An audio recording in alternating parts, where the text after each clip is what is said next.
Olá a todos. Como podem ver, o meu nome é Vasco Conceição e irei dar-vos a primeira parte desta aula. Como já sabem, a aula de hoje será sobre o potencial de membrana das nossas células, sendo que, nesta breve introdução à aula que irei fazer, me irei focar sobretudo nos neurónios. Devido às condicionantes atuais, a aula não poderá, obviamente, ter uma componente prática tão grande quanto era desejado, mas, ainda assim, vamos tentar que as segundas e terceiras partes desta aula, a serem lecionadas pelo Dr. Bruno Miranda e pela Dra. Ana Franco, incidam sobretudo nessa componente. Nesta breve introdução, irei então focar-me apenas em conteúdos essenciais à compreensão da componente prática da aula, sendo que muitos desses conteúdos já foram, provavelmente, abordados em maior detalhe em aulas teóricas anteriores. Vou então começar por abordar brevemente o que é o potencial de membrana, o porquê de o estudarmos e como o podemos fazer. Na parte final, e antes de passar a palavra ao Dr. Bruno Miranda, vou então abordar novamente algumas equações fundamentais para perceber quer o potencial de membrana em repouso, quer como esse potencial pode variar nas células citáveis. A parte prática da aula, por sua vez, vai ser dividida em duas partes. Uma em que será utilizado um simulador para estudar como o potencial de membrana poderá ser alterado ao longo do tempo, e uma parte final, em que serão abordados casos clínicos relacionados com alterações das concentrações de íons-chave para este potencial. Comecemos então por relembrar como se gera o potencial de membrana, isto é, a diferença de potencial entre os meios intra- e extracelular. Resumidamente, esse potencial gera-se devido ao facto de existir uma diferença das concentrações de íons com cargas negativas ou positivas nos espaços intra- e extracelular. Desses íons destacam-se o potássio e o sódio, mas também o cloro e o cálcio, embora estes dois últimos com uma menor magnitude que os dois primeiros. Como visível na tabela aqui apresentada à direita, a concentração de potássio é muito superior no meio intracelular que no meio extracelular, sendo que ocorre o oposto ao nível das concentrações de sódio, cloro e cálcio. Essas diferenças de concentração, no entanto, não são os únicos fatores que contribuem para o estabelecimento do potencial de repouso. São as permeabilidades da membrana a cada um desses íons, conjuntamente com estas já referidas diferenças de concentração, que determinam o chamado potencial de repouso. A permeabilidade da membrana a determinado íon, por sua vez, é sobretudo determinada pela presença de diferentes tipos de canais, sendo que, para o estabelecimento do potencial de repouso, não só o transporte passivo, mas também o transporte ativo é essencial. Ao nível deste último, destaca-se a bomba de sódio-potássio. Para melhor compreendermos o porquê das concentrações de determinados íons variarem tanto entre os espaços intra- e extracelular, podemos nos focar, por exemplo, no caso do potássio, que é precisamente o caso representado neste slide. Desprezando a carga elétrica, tal como visível no painel A, o gradiente de concentrações levaria à saída de potássio. Devido aos íons de potássio terem uma carga positiva, contudo, esses mesmos íons são simultaneamente atraídos para o meio intracelular, onde se encontram mais cargas negativas acumuladas junto à membrana. Esse mesmo facto explica o porquê do potencial de repouso do potássio ser negativo, bem como o porquê do potencial de repouso do sódio, por exemplo, ser positivo. De facto, notem que só com um potencial de membrana positivo, a diferença de cargas elétricas levaria à saída de íons de sódio da célula, contra o seu gradiente de concentração. Este último facto ajuda também a explicar a importância vital da bomba de sódio-potássio na manutenção do potencial de repouso. Estando os mecanismos por detrás do potencial de repouso bem compreendidos, podemos então debruçar-nos sobre os mecanismos associados às variações do potencial de membrana, os quais irei explicar para o caso particular de um potencial de ação ao nível de um neurónio.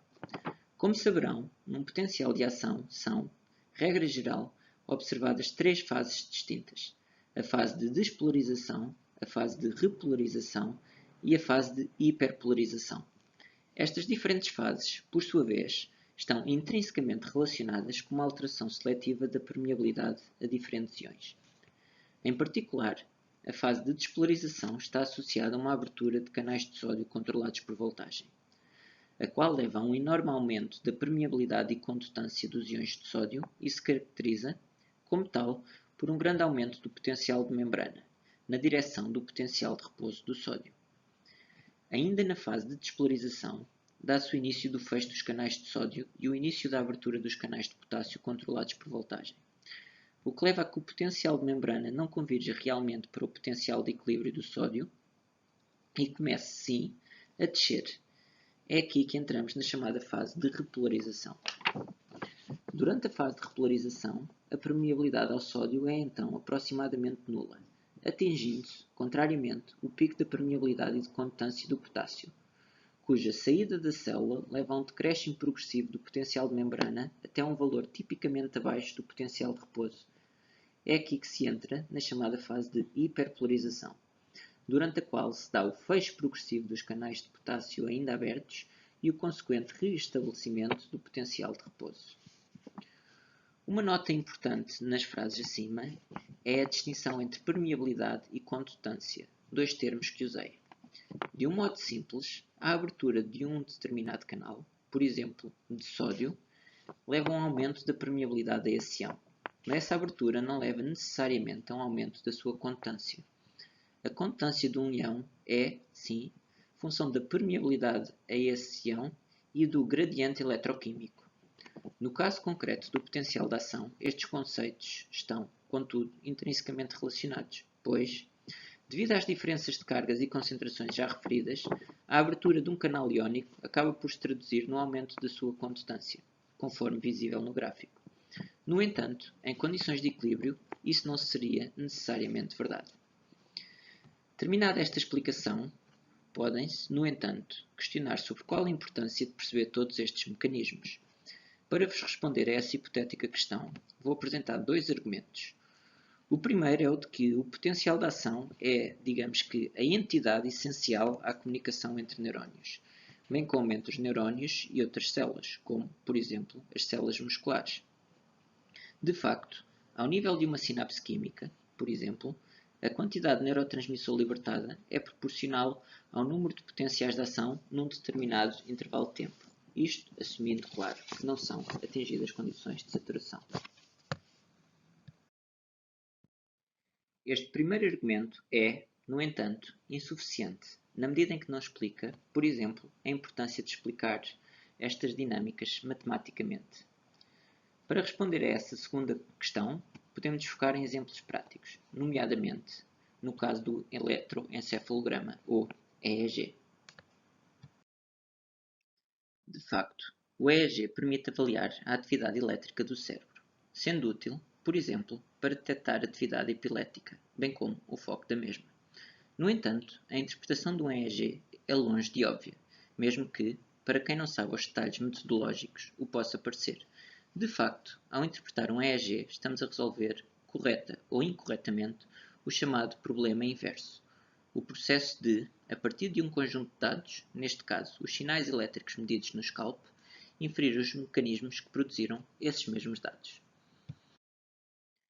Ora, no caso do EEG, o problema de localizar, por exemplo, a região de origem da atividade epilética é tudo menos elementar, na medida em que, para o fazer, precisamos de modelar computacionalmente a atividade de diferentes tipos de neurónios, a comunicação, ou seja, a transmissão sináptica entre esses mesmos neurónios e até mesmo a própria propagação dos sinais elétricos no cérebro e crânio.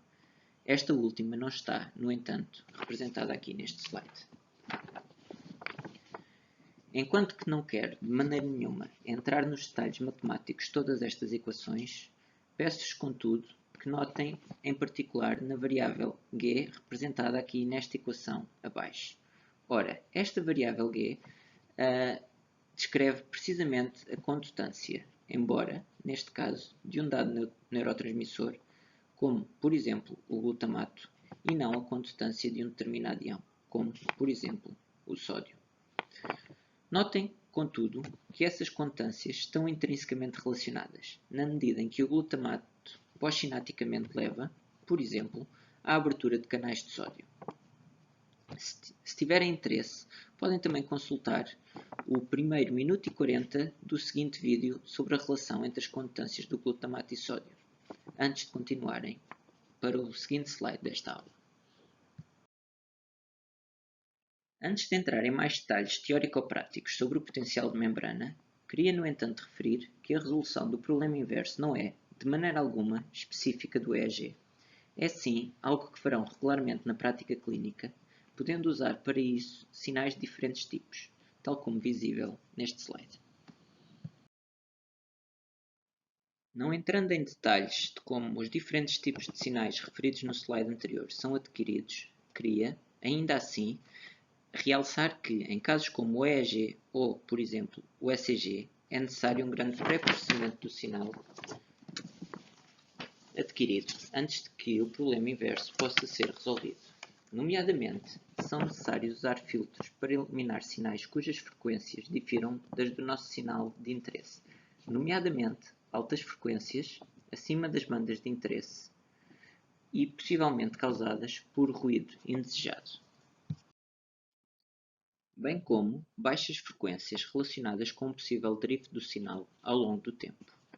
Tal filtração do sinal é feita através de filtros passa baixo ou passa alto, como os ilustrados neste e no slide anterior, ou, mais frequentemente, através de filtros passa ou rejeita banda, isto é, filtros que deixam passar ou eliminam seletivamente um sinal numa dada frequência, por exemplo, na frequência da corrente elétrica. Em casos como o EEG, só depois de realizar este tipo de pré-processamento é então possível fazer o paralelismo entre o sinal e as variáveis fisiológicas de interesse. Voltando agora ao potencial de membrana, as variáveis fisiológicas de maior interesse são, precisamente, algumas das que já referi, as concentrações iónicas e as respectivas permeabilidades. Analisando unicamente um íon, o seu potencial de equilíbrio pode ser descrito através da equação de Nernst. Substituindo as variáveis da equação pelas do potássio, por exemplo, vemos imediatamente que o seu potencial de equilíbrio é negativo. De facto, notem que o seu Z, ou seja, a sua carga elétrica, é de mais 1 e de que o logaritmo de um número maior que 1, dado que a concentração de potássio é superior no meio intracelular do que no meio extracelular, é positivo. A generalização da contribuição de vários íons para o potencial de membrana da célula, por sua vez, pode ser traduzida através de uma equação bastante semelhante, a equação de Goldman-Hodgkin-Katz, a qual se resumiria à equação de Nernst para um determinado íon, assumindo que esse íon teria uma permeabilidade infinitamente superior à dos restantes. Ora, esta equação é, precisamente, a base do simulador que o Dr. Bruno Miranda irá agora usar para modelar o potencial de repouso e as diferentes fases do potencial de ação.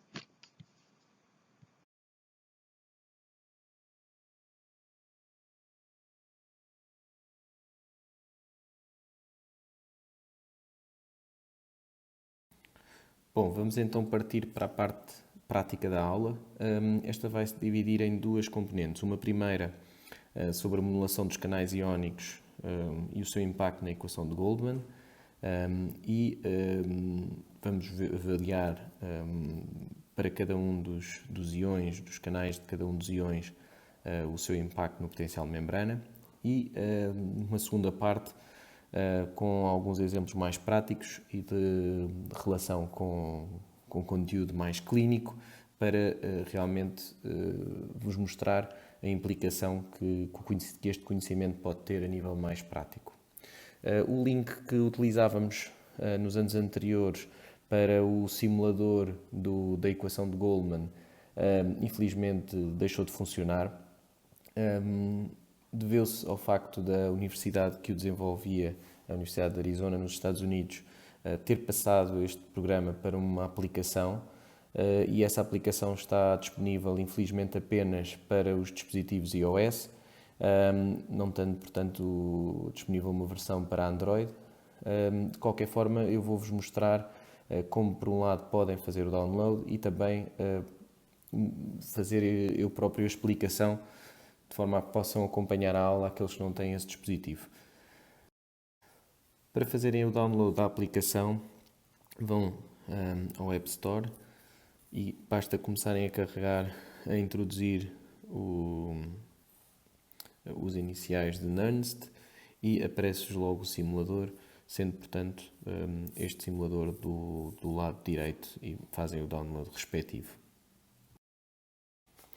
Bom, quando vocês abrem a aplicação, ela por definição vai-vos entrar no simulador usando a equação de Nernst. Nós vamos mudar para a equação de Goldman, Hodgkin e Katz.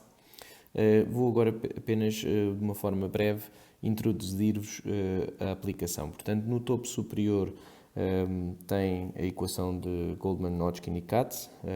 Portanto, o potencial de membrana, o E de repouso, será igual, por um lado, a parâmetros que dependem de constantes, portanto, a constante de gases perfeitos, o R, e a constante de Faraday, o F, a temperatura, o T, e depois os vários parâmetros para cada um dos íons, o potássio, o sódio e o cloro, o P para a permeabilidade dos canais, e depois as concentrações intra e extracelares, representadas obviamente com os parênteses retos, I para intracelular e o O para extracelular.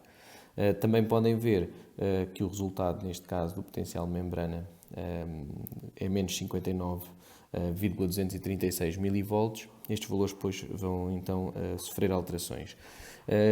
Depois temos então o gráfico, onde no eixo dos X temos o tempo, uma vez que é importante vermos a dinâmica de mudanças com a nossa simulação, e no eixo dos Y temos milivolts, portanto o potencial de membrana, e que vamos assistir às várias mudanças. Num painel intermédio temos, e colorido, temos os diferentes fatores que podemos alterar para cada um dos íons, o potássio, a laranja, o cloro, a verde, o sódio, a azul, e depois também a temperatura, a amarelo. Em cada um dos íons podemos alterar, por um lado, a permeabilidade, por outro, a concentração extracelular e intracelular, de cima para baixo, e também podemos ver o potencial de cada um dos íons, o potencial de membrana correspondente a cada um dos íons.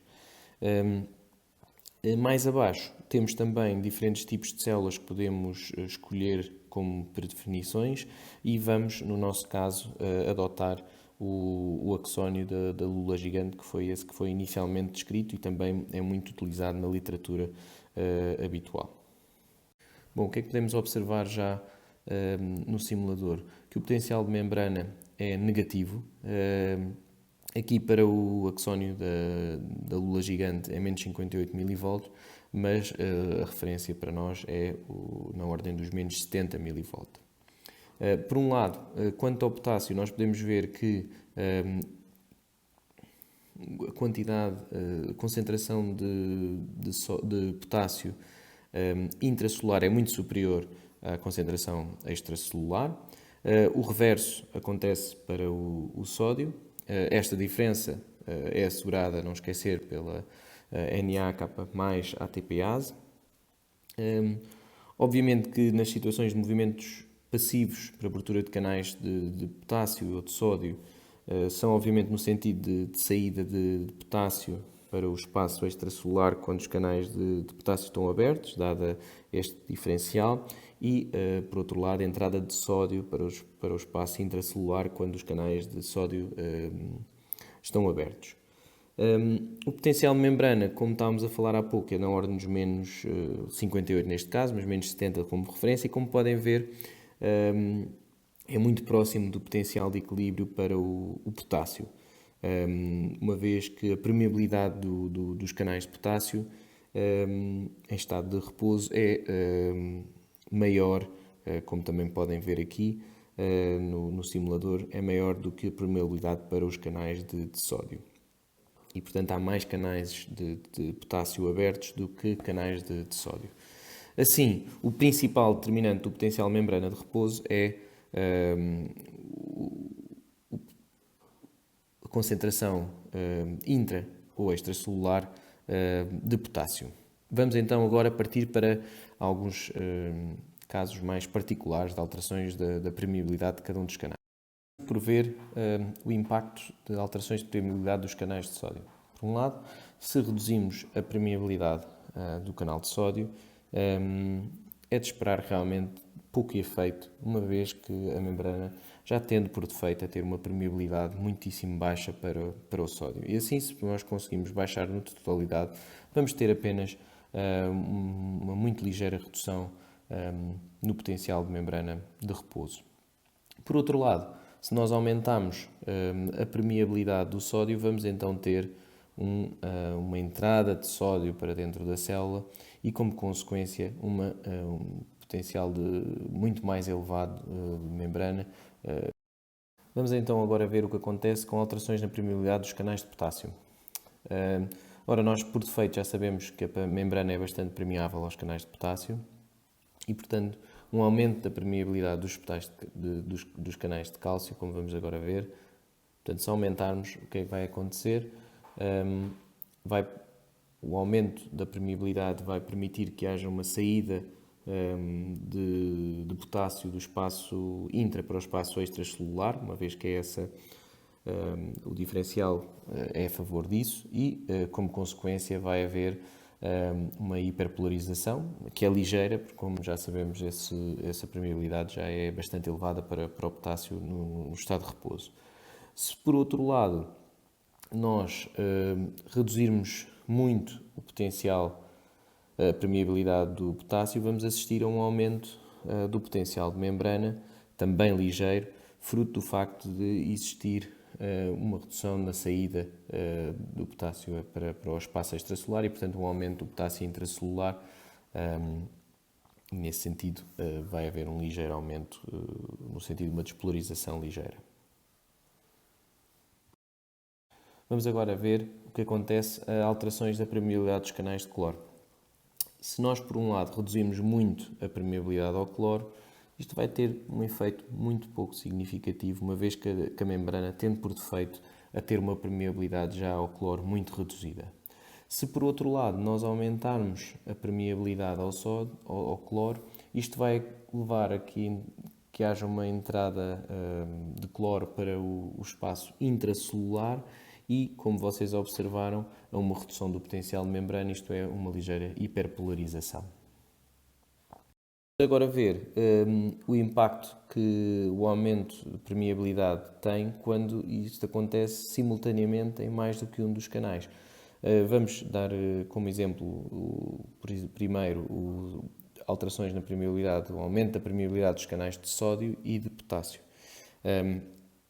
E, portanto, vocês viram inicialmente de forma isolada, já é de esperar que o aumento dos dois vá levar a uma despolarização, tal como agora foi exemplificado.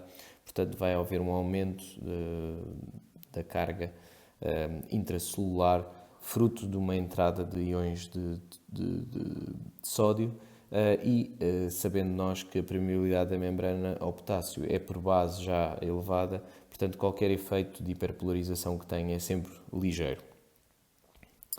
Uma outra hipótese é nós aumentarmos a permeabilidade simultaneamente dos canais de sódio e de cloro. Neste caso, também podemos já ter alguma previsão do que vai acontecer, mas vamos então ver o que acontece se nós aumentarmos ao mesmo tempo os dois. O que é que aconteceu? Houve realmente uma despolarização, um aumento do potencial de membrana, mas é menos acentuado do que a situação anterior, do sódio e potássio ao mesmo tempo. Isto porque, ao tornarmos os canais de cloro mais permeáveis, há entrada de cargas negativas para dentro da célula e, obviamente, que com a entrada de sódio também temos a despolarização, mas nunca é tão acentuada como no caso anterior. E vamos então agora partir para casos mais práticos e exemplificativos e de relação até com a clínica para vocês perceberem melhor esta situação. Vou agora dar-vos um exemplo de Francisco Lázaro, um atleta português. Participou nos Jogos Olímpicos de 1912 em Estocolmo. Infelizmente faleceu durante a prova de maratona. As entidades na altura pensaram que fosse pela excessiva temperatura que se fazia sentir durante a prova de 41 graus e consequente desidratação, mas o que aconteceu foi que realmente Francisco Lázaro usou um protetor solar e isso trouxe graves complicações em relação ao mecanismo fisiológico da transpiração. E, portanto, como devem calcular, a transpiração acarreta um aumento de perda dos iões, levando e associando-se muitas vezes a situações de hiponatrémia, portanto baixa do sódio. São várias atividades onde isso pode acontecer, essa hiponatrémia associada ao desporto, consequência da excessiva sudorese. Obviamente também existem fatores de risco para que isso aconteçam, por exemplo, a duração do exercício, a falta de treino e, portanto, os mecanismos adequados para controle da sudorese também pode provocar esta situação. Os sintomas podem variar desde uma simples náusea, mal-estar geral, para depois situações de maior gravidade, com vômitos, dores de cabeça graves, alterações de estado mental, coma e morte, como foi aqui o caso que vos trouxe. Nesta linha existem realmente, por exemplo, orientações para evitar a hiponatrémia associada ao exercício, na sua grande maioria consequência de uma excessiva sudorese. Assim, vamos ver o que uma situação deste género, que implicações tem no nosso simulador. Bom, em situações de hipersudação, como este exemplo que vos trouxe, associa-se uma hiponatrémia, isto é, uma marcada redução do sódio extracelular, e é isso que vamos então ver quais são as implicações no nosso modelo. Por um lado, como vocês já estão a ver, vai haver aqui uma redução nesta linha azul, que corresponde, na verdade, à capacidade da célula despolarizar. E, portanto, se nós agora aumentarmos muito os canais de sódio, permitindo então a entrada de sódio, nós vemos que vai ficar sempre com um valor mais negativo do que aquele que vimos há pouco, e, portanto, a célula tem menos capacidade de despolarizar, ficando então as células muito menos excitáveis, e sendo esse a razão pela qual nós observamos os vários sintomas a vários níveis no sistema nervoso central, por exemplo. Relacionado com o exemplo de há pouco, a desidratação também pode ser uma causa de morte. Normalmente nas notícias ouvimos, sobretudo nos picos de calor, afetando grupos vulneráveis como os idosos, crianças e doentes com patologia crónica. Quando temos uma perda excessiva de água ou uma falta de aporte, vai haver associado um aumento do sódio extracelular e, portanto, uma hipernatrémia associada. Passivamente vai sair água do espaço intra para o espaço extracelular. A célula ainda tem alguns mecanismos de compensação e alguns deles ativos, que é a de produção intracelular de osmólitos, para poder compensar esta alteração da osmolaridade celular e esta desidratação celular, mas muitas vezes acontece realmente a lise celular por uma descompensação destes mecanismos. Vamos então ver o que situações de desidratação associadas a um aumento do sódio, portanto uma hipernatrémia, que impacto tem no nosso simulador. Nestas situações de desidratação que acompanham a hipernatrémia, existe um aumento do sódio no espaço extracelular e, portanto, nós aumentamos aqui o sódio no espaço extracelular, verificamos que realmente a linha azul subiu e, portanto, quando aumentamos a permeabilidade ao sódio, verificamos que existe um aumento do potencial de equilíbrio, portanto a célula fica com potencial de membrana maior e com maior capacidade de se desencadear um potencial de ação, portanto mais excitável, sendo esta a razão das consequências que também se observam nestas situações de desidratação.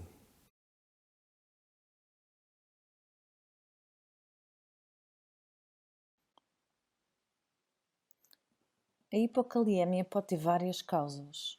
As principais são diminuição do consumo de potássio, aumento da entrada de potássio para as células, aumento das perdas gastrointestinais, aumento das perdas urinárias, nomeadamente com a toma de diuréticos, que é uma causa bastante comum, aumento das perdas no suor, diálise e plasmaferese. À medida que a hipokaliemia é mais grave, várias alterações no eletrocardiograma se vão tornando mais proeminentes, nomeadamente a onda T aplanada ou invertida, QRS alargado, infradesnivelamento do segmento ST e onda U proeminente. Em situações de hipokaliemia, ou seja, com uma descida do potássio extracelular, pode ter várias causas, nomeadamente o uso de diuréticos, como vocês podem ver no slide. A descida do potássio extracelular leva a que o potencial de membrana fique mais negativo e, portanto, uma hiperpolarização da célula, uma menor excitabilidade, pode ter várias consequências, nomeadamente risco de paragem cardíaca e assistolia. Em relação à hiperkaliemia, as principais causas de hiperkaliemia são um aumento da libertação de potássio das células e uma redução na excreção urinária de potássio. Em relação a esta última, a doença renal aguda e crónica é uma das causas mais comuns e pode acontecer através da redução da sua eliminação, acidose metabólica, fármacos e hemólise. À medida que a hiperkaliemia é mais pronunciada, vão ocorrendo alterações progressivamente mais graves no eletrocardiograma, que estão representadas na tabela à direita. Nas situações de hiperkaliemia, ou seja, quando há um aumento do potássio extracelular, o que vai acontecer, como podemos ver, é que o potencial vai se tornando mais positivo, o que leva a uma despolarização com uma maior excitabilidade da célula e, portanto, com várias consequências, nomeadamente o risco de fibrilação ventricular. Em relação à hiperclorémia, uma das causas mais comuns de hiperclorémia é a gastroenterite grave com diarreia, que leva a uma perda de bicarbonato e equivalentes de bicarbonato, levando a uma acidose metabólica com anion gap normal, ou seja, uma acidose metabólica também é hiperclorémica. Há várias situações que podem culminar com uma hiperclorémia. Algumas das mais comuns são, por exemplo, em situações de diarreia grave, causa uma acidose metabólica com anion gap normal e, portanto, o aumento do cloro extracelular, como nós podemos ver aqui, causa uma maior negatividade do potencial de membrana, ou seja, uma hiperpolarização com menor excitabilidade da célula. Em relação à hipoclorémia, duas das causas mais comuns são a gastroenterite com vômitos e a atrogenia por diuréticos, que levam a uma alcalose metabólica, que é hipoclorémica. Nas situações de hipoclorémia, ou seja, quando o cloro extracelular está diminuído, nós podemos ver aqui, simulando, que o potencial de membrana vai se tornando menos negativo, ou seja, mais positivo, o que causa uma maior excitabilidade da célula e potencial de despolarização, embora num grau muito menor do que, por exemplo, com o potássio. Isto pode ter várias causas, algumas das mais comuns são situações de vômitos e de utilização de diuréticos que causam uma situação de alcalose metabólica.